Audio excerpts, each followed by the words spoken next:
Welcome friends to another video. So today I thought I'd go over, there is a current trend at the moment that I thought I'd sort of jump on with regards to books, which is, as you know by the title, 2 books that I think are overhyped and 2 books that I think are underhyped. Before we start, feel free to grab yourself a drink of water. I have my trusty jar of water here. And also please remember that I know everyone has to do these disclaimers, but these are just my opinions and how I experienced the book. If you love some of these books or you didn't love some of these books, that's also really cool. I hope everyone can enjoy their own reading experience. I really enjoy critiquing books and sort of noticing the trends of things that I do like and the things that I don't so much enjoy. I thought maybe I'd share some of those things with you. So I hope you enjoy. The first book that I thought was kind of overhyped is Circe by Madeline Miller.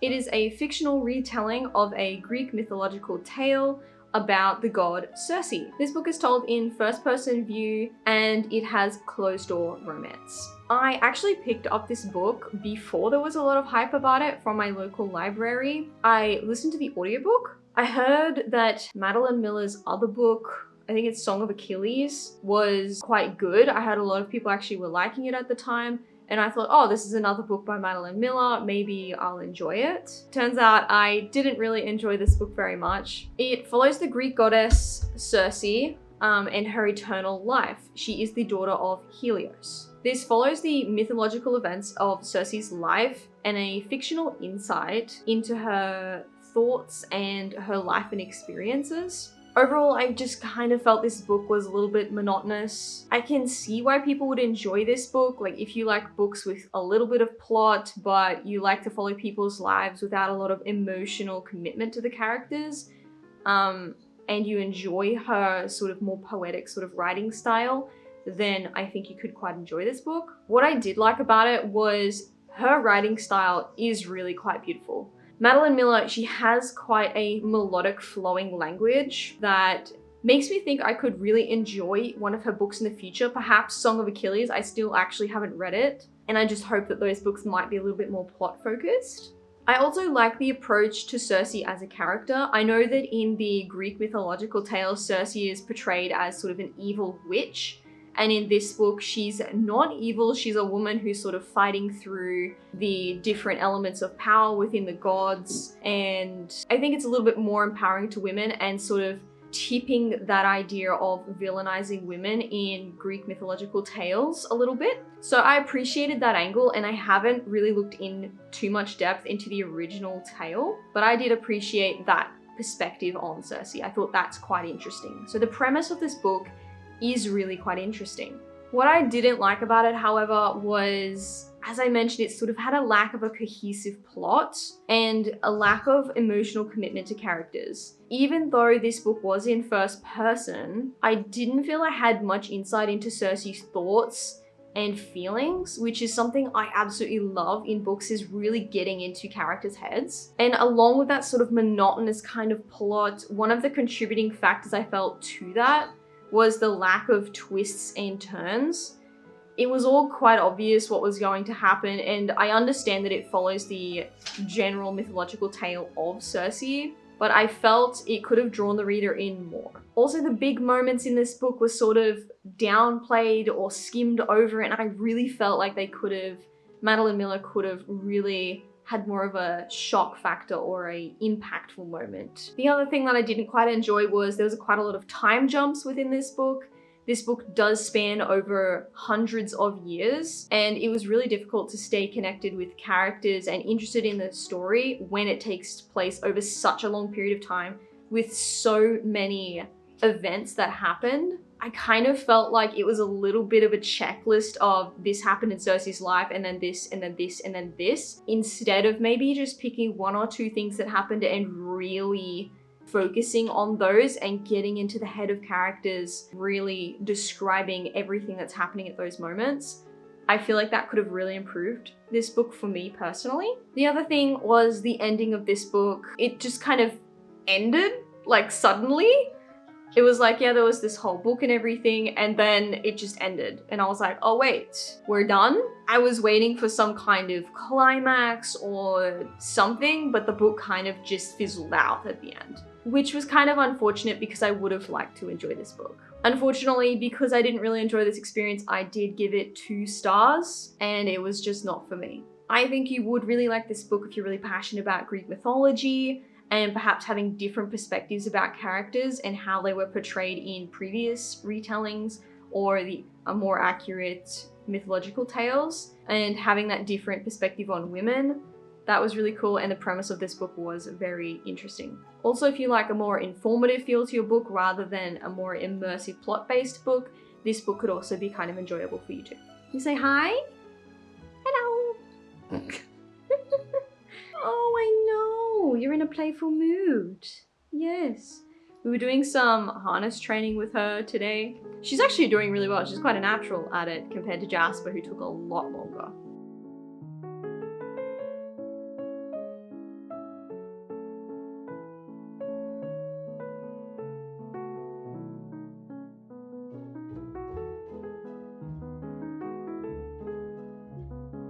The second overhyped book that I chose for this video is Magic Lessons by Alice Hoffman.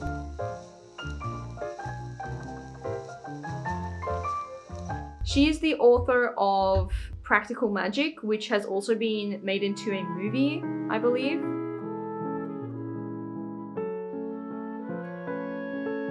This is a third-person novel about a young witch's life, Maria. The book takes place over about a 30-year period in the 1600s when the Salem witch trials became a serious problem.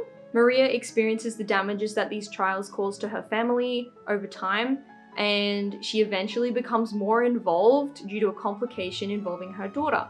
Overall, unfortunately, I didn't enjoy this book, and I really wanted to because I really like witches, I really like magic, it is magical realism. I really wanted to enjoy this book, but it just missed the spot for me. What I did like about it though is the setting, one of my favorites. It is in the 1600s, and I really like period pieces and historical fiction. The magic system in this book also was nice. It was believable in a sense because it was more magical realism, and I just really liked the way that it was intertwined into the story. I just felt like Alice Hoffman did that really well. Also, the premise of this book is really intriguing. You know, a young woman in the midst of the Salem witch trials, and, you know, she has to protect her daughter and yet remain true to herself and her heritage. It was a really awesome premise. What I didn't like about it was I really felt like there was a significant lack of world building in this book, and just really a lack of descriptive language as a whole. I often had to guess the surroundings and what exactly characters were doing because there was that little of descriptions and it was just so vague. Also, the lack of character depth in this book made it really challenging to connect with characters because I felt like the protagonist, Maria, she's very guarded with her emotions within the book. And I also feel like that extended to being guarded from the reader. So I felt like I couldn't really read her emotions or what she was going through. And I just didn't really like how guarded that felt as a reader. Another thing that I noticed, and also this was in the book Circe, was the constant time jumps. Why are we doing this? I really don't like time jumps. Just tell me what happens. This book skips over years and it doesn't really allow the reader to immerse themselves in connecting with the events that happen during those times. It sort of gives you snapshots and that sort of thing in different time frames. It just made the reading experience feel really disconnected, and I really wish more pages were dedicated to describing what was happening in this book. Probably my biggest disappointment with this book was the fact that the characters just didn't make decisions that aligned with what we knew about the character thus far. You know, we had been taught that Maria was very careful, very calculated about her decisions, and she was very intelligent. And then she just suddenly makes these massive decisions based on a whim, a split-second decision, and it's not the most intelligent decision, and it didn't really add into the plot. If you've read this book, you probably know this point that I'm talking about. And I feel like it was just added in to create more of a plot to keep going on, but it just was so ineffective and I was just sitting there reeling like, she wouldn't do that. Why would she do that? Here we go. Ow! Why would you do that? That's for the lies. That's for everything else. She knows the outcome and I'm not gonna get frustrated, but it irked me. Just a little bit. Another common theme throughout this book was sort of telling, not showing the reader, and just having sort of info dumps about things, and not really describing what's actually happening. As I mentioned before, it was just really frustrating. Also, the lack of dialogue in this book I felt was really strange. Like, there was very little dialogue in this book when characters actually interacted, and then when they did interact, their dialogue felt really off.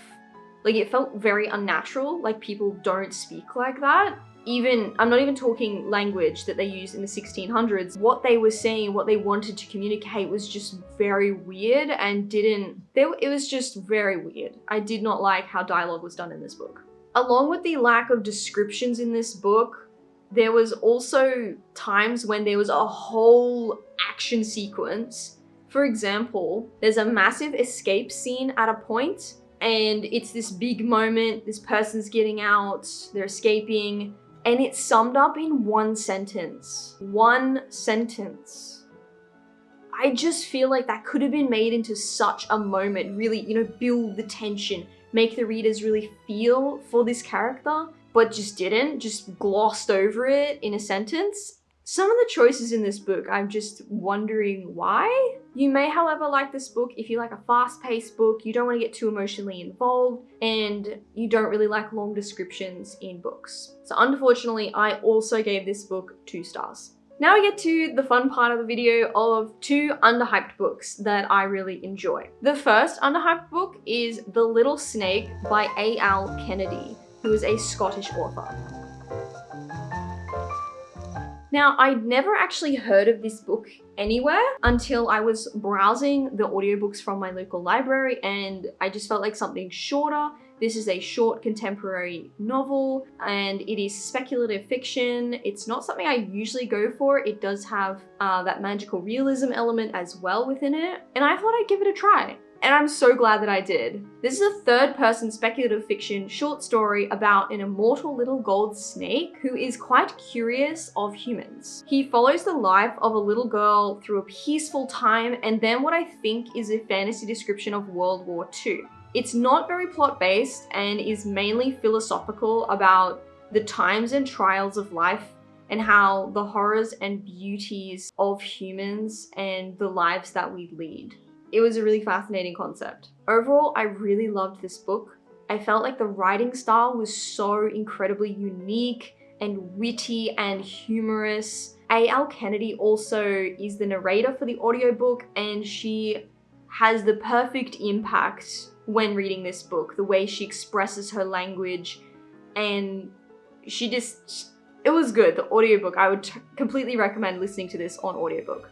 This book also felt really nostalgic, even though I had never read anything quite like it before. It had that kind of childhood thought process. I really enjoyed looking through the eyes of this magical snake and this little girl as they see the world so simply and purely, even through confronting experiences. What I liked about it, as I mentioned, the writing style was incredible. It felt so childlike, yet in matter of fact, and the repetition of language in this, the way it was used was so impactful and really masterful. It also felt quite poetic. I also, as I mentioned, loved the humor in this book. Even though humor is used in this book and there's quite serious topics about death and dying and war and human nature, love and children, it's all explored with so much respect and in a way that is so comprehensible to everyone. What I didn't like about this book, I didn't really dislike anything about this book. I think more of a reader preference. I prefer a more plot-based story personally, but that is just a personal preference. I still really loved everything about this book.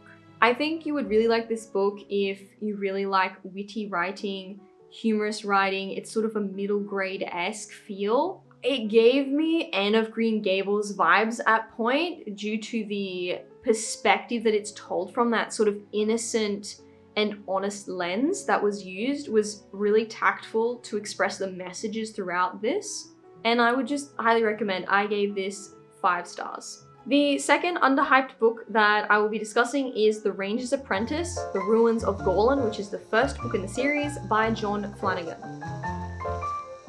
Will is a 15-year-old boy from an unknown background who's taken in by the castle ward as a baby. When the inevitable day of the choosing came, Will is refused by all the craftsmen due to his small, short stature. But one of the rangers in the shadows, Holt, decides to choose him as his apprentice. Will has to train tirelessly to become worthy of passing his Ranger's Apprentice trials, but as the two travel to their annual Rangers meeting, something unexpected happens, and the enemy of the kingdom threatens to destroy everything, and Will has to trust his master and his training to overcome the monsters that threaten peace. I read this book primarily in primary school, I believe, and so there is a little bit of tinting of bias over this whole review because it has that nostalgic effect for me. It is also just a really, really well-written middle grade book. Overall, this story is just an epic, honest adventure with a very fast-paced story with really lovable characters that develop really well. I actually read this book twice this year because I read it myself and then I was like, oh my gosh, I just enjoyed this so much that then I read it to my fiance Mitch every night before we went to bed. And we've actually continued up that trend, so now we read together almost every night. I read out loud and he listens, and that's been really good. And he also really, really enjoyed it. There's so many moments we laughed out loud and we were predicting and we were like, yes, there's this and that. And it was just a great time. What I liked about this book was the writing style was quite descriptive and it didn't fall into that trap of cliches. Even though it was quite fast-paced and middle grade, I think it was a really good balance that John Flanagan made with the writing style for this book. I love the tropes of this book. The found family trope, the master apprentice trope, and the training montage trope. I love it, okay? I love those tropes. Also, for a middle grade book, the character development in this book was really, really well done. There was full arcs of characters within this book. And I forgot to hold it up, but this is the book here. There are full arcs in this book of characters. And as you can see, it's not very thick. It's how many pages? Like 200? It's like 280 pages, this book. It's quite short, and yet John Flanagan managed to just make these characters so relatable and yet have such good development through their experiences. I also really appreciated in this book that when there was sort of the big moments in the book, like, you know, big battle scenes and stuff, Will didn't suddenly just become a master ranger and just ace everything and sort of have that moment of I am now super powerful or I'm now really good at this. He really stayed within his field of knowledge and skill. And I really respected that. In so many books that I have read, they suddenly have this moment where they're way better than all of the training that they've been through, and it just seems really unrealistic. But that did not happen in this book, and I was so impressed. The last thing that I liked about this book was the humor. This book made me and Mitch laugh out loud so many times. Holt is just... he's the epitome of dry humor that is just so... it is so good. He's so quippy, he's so witty, so well done. It's just so funny, some of these moments in this book. What I didn't like about this book is this book was probably a little bit too fast-paced for me, and I would have loved to really extend some of the descriptions, particularly in the action scenes, so that I guess I could be selfish and indulge longer. I also feel like that would have allowed the relationship between Holt and Will to develop further. Although I know there is something like 15 books or something in this series, so I'm guessing it would progress a lot more throughout the series. I feel like maybe it would have been good to do a little bit more of that within this book. I think you would really love this book if you want to get into reading or you really like fantasy but you don't want one of those really heavy books. that are really big, that can be quite intimidating. This is very easy to read and it is done really well. It's a good place to start if you want to get into fantasy. It doesn't focus on a romance, which I appreciated. Sometimes they can focus on romance too much. I rated this book initially when I read it this year 5 stars, and then when I reread it, I rated it 4 stars because I rated it 5 stars because I'm nostalgic, but realistically, I gave this a 4.5. So that is all, guys, for this video. I really hope you enjoyed my first video about books and about reading. I'm really hoping to incorporate these more into my channel. So far this year, I've actually read 33 books or something. I can't remember off the top of my head, but about 33 books. And I love to read, I always have. And it's really nice to be able to share that with you guys. I'm just really enjoying myself, and I think my reading goal for this year is 40 books, but I think next year I'm gonna make it 50. So if you have any recommendations for fantasy, feel free to chuck them down below. I absolutely love fantasy, it's my preferred genre, but I'm pretty open to different things. I'm actually really wanting to try a couple of thrillers. The only thing I can't really read is horror because I am a baby and I get way too scared. But I think I could start with some thrillers that aren't too scary, and maybe I can sort of work in that field. Also, coming up to spooky season, I think it'd be good to try some of those things. So I'm going to be reading some more thrillers soon. So if you've got a few thrillers that you recommend that aren't too scary for a beginner in thrillers, I would really, really appreciate your input. So thank you very much for coming today. Keep hydrated, and I will see you in the next video, friends. Bye.